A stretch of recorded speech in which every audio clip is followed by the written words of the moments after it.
politicians say they want to know what's being said at the kitchen tables and not the boardroom tables. Well, this is my kitchen table, so here I go. What's up with the conservative cabinet ministers jetting off to fight a global bank tax? Don't we have a deficit to slay right here? All right, I know the conservatives can still shill against the bank tax because our banks were regulated and didn't need a bailout. But come on, it wasn't like our banks wanted to be regulated. Residual Canadian bank regulation was just a fortuitous accident.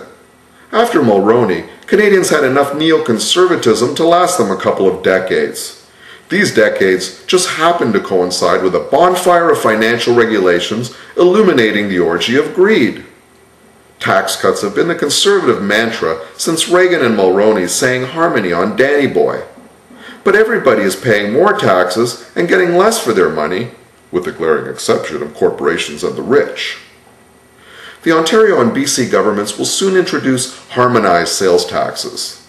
This is going to cost my family another $1,250 a year.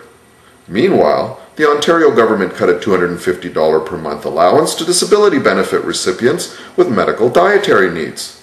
They also froze the wages of public servants. But wait! That very same budget included a $3.6 billion corporate tax cut to be phased in over the next 3 years. So do the math with me. Cutting food to the poor and sick saves $200 million a year. Freezing the wages of people that actually work saves $750 million a year.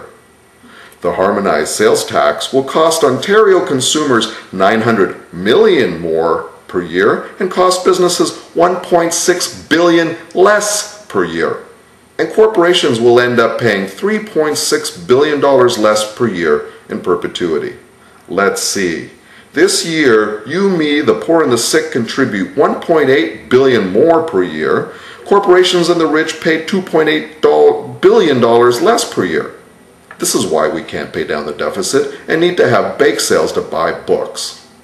The elites now believe they are above paying taxes, and their lapdog governments enable them in this antisocial behavior. Taxation is an effective policy tool, and good thing it's still in use.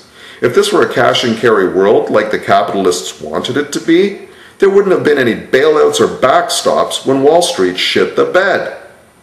I proudly pay my taxes. Pretty soon I'll be paying 13% taxes on virtually every transaction with my after-tax dollars. So the banks on Wall Street and Bay Street are just going to have to suck it up. You're going to have to do more for your bonuses than just flipping a coin with a heads for profit and tails for bailout. We need an immediate tax on every trade and financial transaction. This will raise some tax revenue with the added benefit of cooling reckless speculation and automated trading. I'm not saying 13% is required. We should start with 1.5%, like at the ATM, and see how that goes. And if it's any easier for you bankers and traders, don't think of it as a tax.